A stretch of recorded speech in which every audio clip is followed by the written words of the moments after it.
are you? Hope you're well. Hope you've had a good week, and I hope you have done everything that you should have been doing. I've been busy as usual. I'm sort of getting to grips with having a puppy, and also trying to get my sublimation printer sorted. So I was doing that, and I've been printing sublimation things just as practice. I used to do this years ago, so it's just a case of me having to catch up with, how can I put it, refresh my memory, So yeah, I've been doing that, and I've been quite busy, so I haven't had a lot of time to do a lot else. It's been a bit mad, I have to say. Anyway, this week's video will be about a serial killer. Now, I would say a serial killer, and I'm not going to say any more because you're going to see in a moment. And I hope you enjoy. I'm going to shut up. You get on. I'll see you in a minute.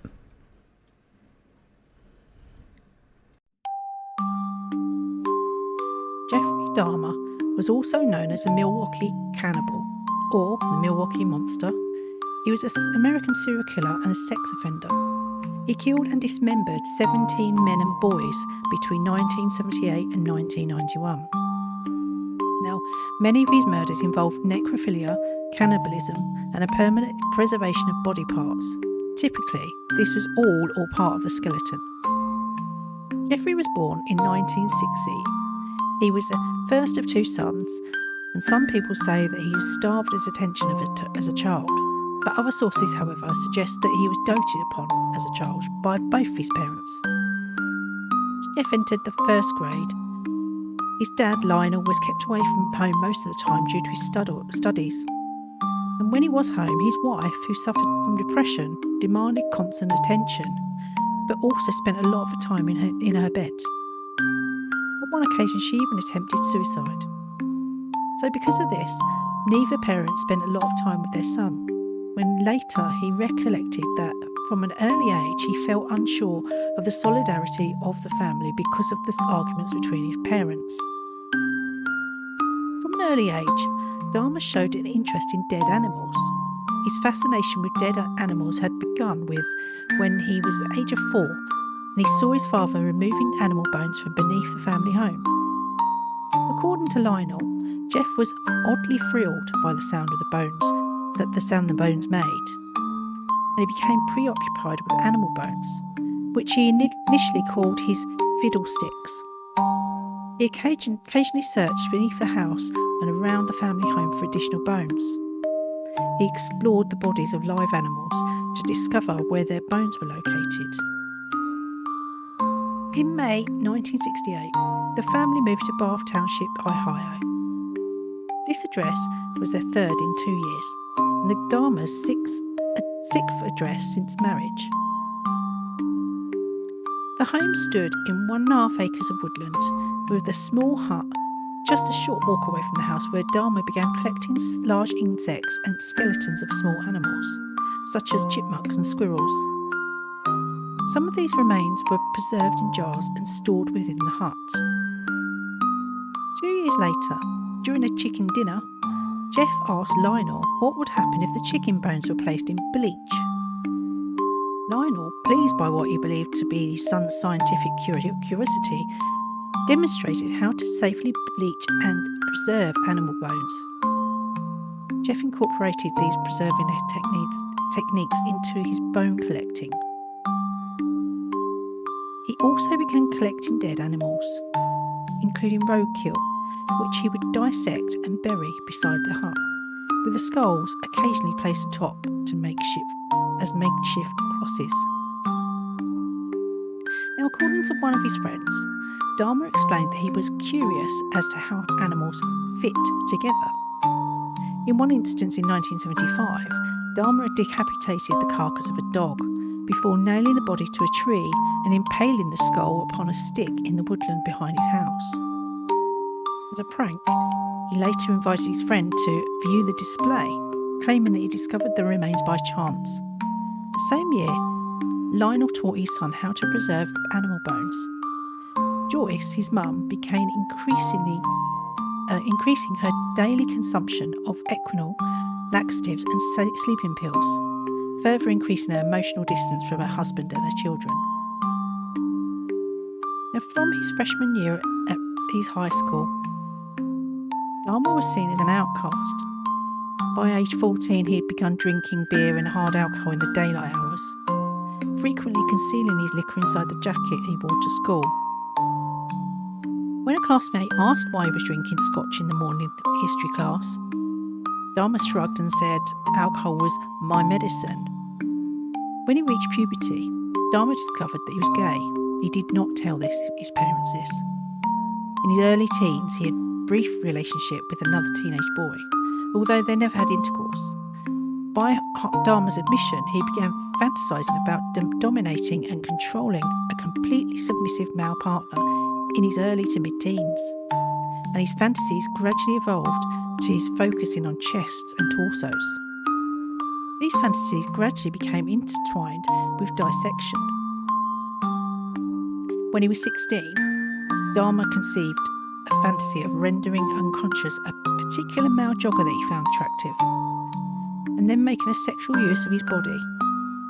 On one occasion, Dahmer concealed himself in the bushes with a baseball bat to lie in wait for this man. However, the jogger did not pass by on that particular day. Dahmer later admitted that this was his first attempt to attack and render an individual submissive to him. By 1977, Lionel discovered Joyce had engaged in a brief affair in September. They decided to divorce, telling their sons that they wished to do amicably. But in May 1978, Joyce, contrary to the court order and without informing Lionel, moved out of the family home with her lover, David, to live with relatives. Dahmer committed his first murder in 1978, 3 weeks after his graduation. On June 18th, Dahmer picked up a hitchhiker named Stephen Mark Hicks, who was 18 years old. Dahmer lured Hicks into his house on the pretext of drinking. Hicks, who had been hitchhiking to a rock concert in Chippewa Lake Park, agreed to accompany Dahmer to his house upon the promise of a few beers, as he had the house to himself. Now, according to Jeffrey, the sight of the bare-chested Hicks standing at the roadside stirred his sexual feelings. Although when Hicks began talking about girls, he knew any sexual passes that he made would be rebuffed. After several hours of talking, drinking, and listening to music, Hicks wanted to leave, and I didn't want him to leave, Dahmer said. So Jeffrey bludgeoned Hicks with a 10-pound dumbbell. He later stated that he struck Hicks twice from behind with a dumbbell as Hicks sat upon the chair. When he fell unconscious, Dahmer strangled him to death with a bar of the dumbbell and then stripped his clothes from his body before exploring his chest with his hands, and then masturbating as he stood above the corpse. Hours later, Dahmer dragged the body to the basement. The following day, Jeffrey dissected Hicks's body in the basement. He later buried the remains in a shallow grave in his backyard. Several weeks later, he unearthed the remains and pared the flesh from the bones. He dissolved the flesh in acid before flushing the solution down the toilet. He crushed the bones with a sledgehammer and scattered them in the woodland behind his family home. He threw Hicks's necklace and knife, and the knife he used to dismember him, from the West Bath Road Bridge into the river. 6 weeks after the murder of Hicks, Dahmer's father and his fiancée returned to his home, where they discovered Dahmer was living alone. That August, Dahmer enrolled in university, hoping to major in business.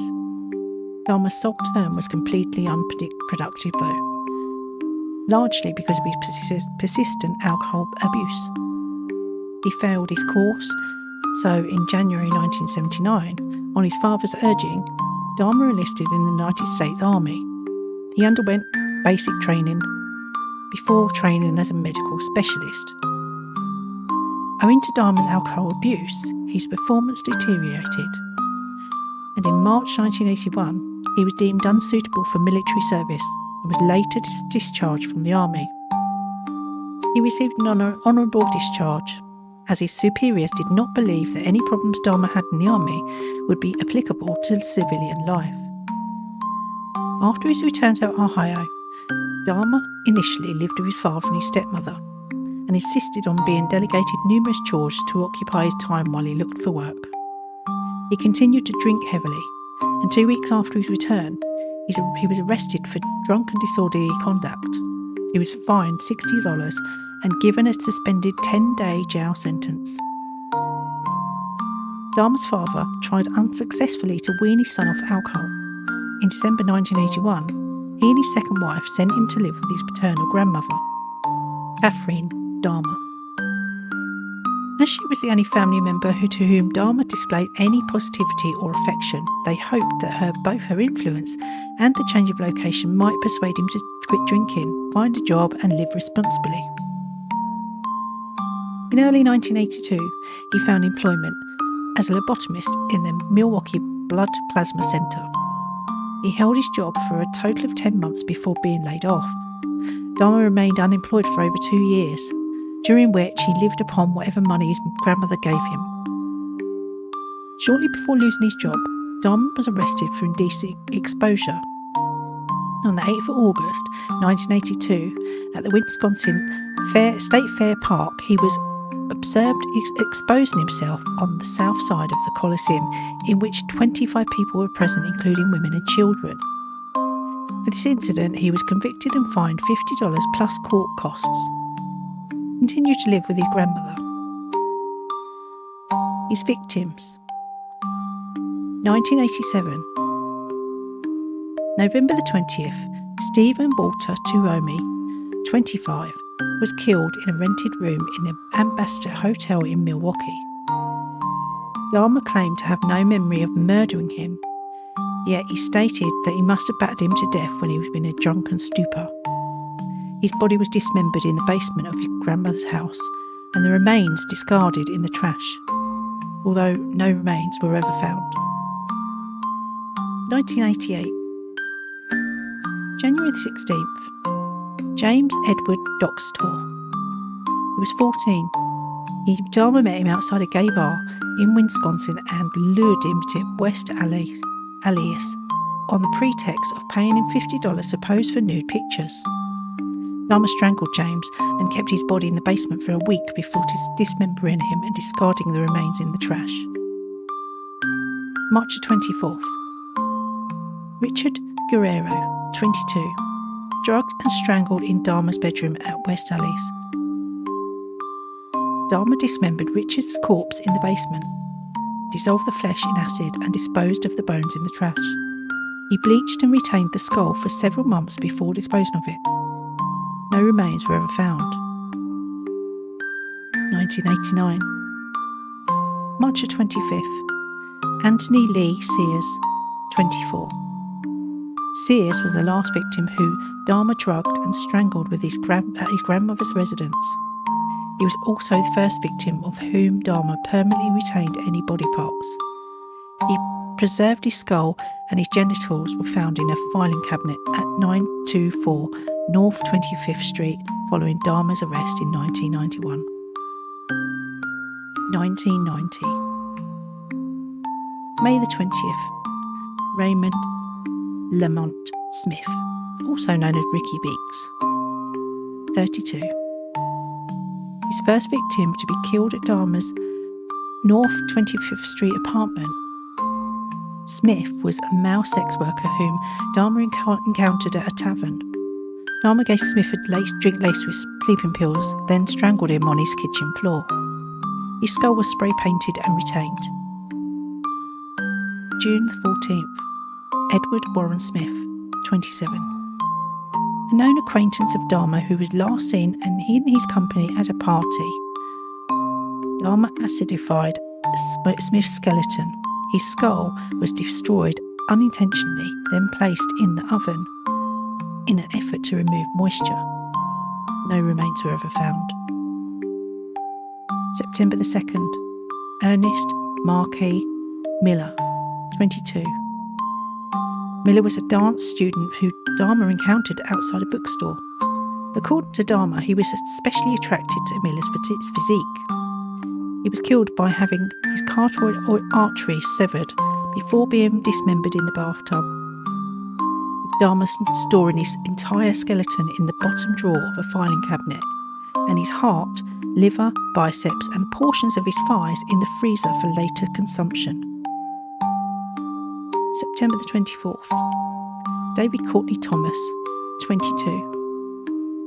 He encountered Dahmer near a Grand Avenue mall. He was lured to Dahmer's apartment on the promise of money for posing nude. Once a laced drink had rendered Thomas unconscious, Dahmer decided he wasn't my type. Nonetheless, Dahmer strangled Thomas, taking Polaroid photos of the dismemberment process. No remains were ever found. 1991. February the 18th. Curtis Darrell Strouter, 17. Approached by Dahmer as he waited at the bus stop near Milwaukee University.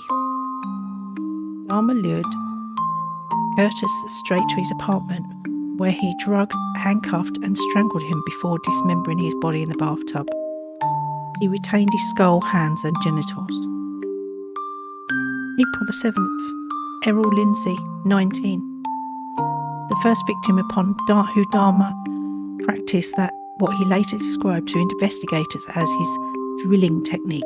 A procedure in which he drilled holes into the victim's skull, through which he injected hydrochloric acid into the brain. According to Dahmer, Lindsay awoke after this practice, after which he was again rendered unconscious with a drink laced with sedatives, then strangled to death. Dahmer flayed Lindsay's body and retained the skin for several weeks. His skull was found during Dahmer's arrest. May the 24th. Tony Anthony Hughes, 31. Hughes was lured by Dahmer to his apartment upon the promise of posing nude for photographs. As Hughes was deaf, he and Dahmer communicated using handwritten notes. The injection of the acid into the Hughes skull proved fatal. His body was left on Dahmer's bedroom floor for 3 days before being dismembered, with Dahmer photographing the dismemberment process. His skull was retained and identified from dental records. May the 27th. Conrick Synthesom, 14. The younger brother of the boy Dahmer had molested in 1988.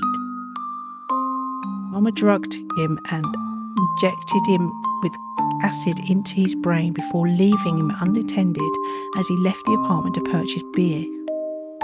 When he returned, he discovered that he was Sinnison was naked and disorientated in the street, with 3 distressed young women attempting to assist him. When police arrived, Dahmer persuaded them that he and the boy were lovers and that he was simply intoxicated. When police left him alone with Dahmer in his apartment, Dahmer again injected acid into his brain, and this proved fatal. He kept his head in the freezer and dismembered his body. June the 30th. Matt Cleveland Turner, 20. June the 30th, Dahmer attended a Chicago Pride parade. At a bus stop, he encountered a 20-year-old named Matt Turner and persuaded him to accompany him to the Milwaukee to pose for a photo shoot. Turner was drugged, strangled, and then dismembered in the bathtub. His head and internal organs were put in the freezer and his torso subsequently placed in the 57-gallon drum Dahmer purchased on the 12th of July. July the 5th. Jeremiah Benjamin Weinberger, 23. Dahmer met him at a gay bar in Chicago, persuaded him to accompany him to Milwaukee for the weekend. Dahmer drilled through his skull and injecting boiling water into the cavity. He later recalled that Weinberger's death to be exceptional, as he was the only victim who died with his eyes open. He kept his body in the bathtub for a week before dismemberment. His torso was placed in the 57-gallon drum. July the 15th, Oliver Joseph Lacey, 24. A bodybuilding enthusiast whom Dahmer enticed into his apartment with the promise of money for posing for photographs. Lacey was drugged and strangled with a leather strap before being decapitated, with his head and heart being placed in the refrigerator. His skeleton was retained and to adorn one side of the private shrine of skulls and skeletons that Dahmer was in the process of creating when he rested 1 week later. July the 19th. Joseph Arthur Bradhoft, 25. Dahmer's last victim. Bradhoft was the father of 3 children from Minnesota who was looking for work in Milwaukee at the time of his murder. Dahmer left Bradhoft's body on his bed for 2 days before, on July the 21st, decapitating it. Dahmer placed Bradhoft's head in the refrigerator and his torso in the 57-gallon drum. At 11:30 p.m. on July the 22nd, his last victim, 32-year-old Tracy Edwards, managed to escape from Jeff's clutches and he flagged down police officers. But they took Edwards back to Dahmer's apartment to ask Dahmer questions. Now, upon entering a bedroom to retrieve the keys to the handcuffs that Jeff had put on Edwards before he managed to run away, the officer noticed an open drawer which contained Polaroids, many of human bodies in various states of dismemberment. The officers arrested Dahmer. In the early hours of the 23rd of July, 1991, Dahmer was singing like a bird and telling the police all they needed to know. On the 25th of July, 1991, Dahmer was charged with 4 counts of first-degree murder. By August the 22nd, he had been charged with a further 11 murders committed in Wisconsin. On September the 14th, investigators in Ohio, having uncovered hundreds of bone fragments in woodland behind the address in which Dahmer had confessed to killing his first victim, formally identified 2 molars and a vertebrae with X-ray records of Hicks. 3 days later, Dahmer was charged by authorities in Ohio with Hicks' murder. Dahmer was not charged with the attempted murder of Edwards, nor with the murder of Tuomi. He was not charged with Tuomi's murder because the district attorney only brought charges where murder could be proved beyond a reasonable doubt. And Dahmer had no memory of actually committing this particular murder, for which no physical evidence of the crime existed. At a scheduled hearing on the January 13, 1992, Dahmer pleaded guilty but insane to 15 counts of murder. On the morning of November the 28th, 1994, Dahmer left his cell to conduct his assigned work detail. Accompanying him were 2 fellow inmates, Jesse Anderson and Christopher Scarver. The trio were left unsupervised in the showers of the prison gym for approximately 20 minutes. At approximately 8:10 a.m, Dahmer was discovered on the floor of the bathrooms of the gym, suffering from extreme head wounds. He had been severely bludgeoned about the head and the face with a 20-inch metal bar. His head had also been repeatedly struck against the wall in assault. Although Dahmer was still alive and was rushed to a nearby hospital, he was pronounced dead 1 hour later.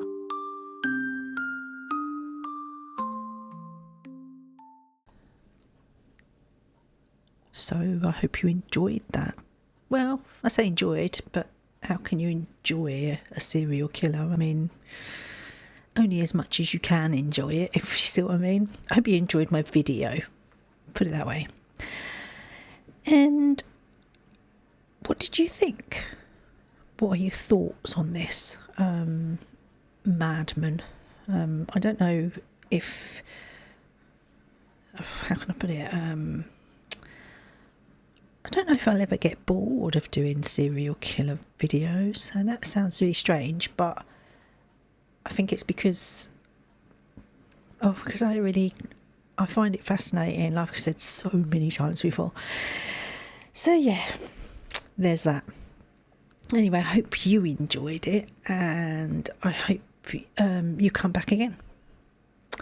In the meantime, I'm going to zip it, I'm going to bugger off, and I'll see you again on the next one. Take care and keep smiling. Bye.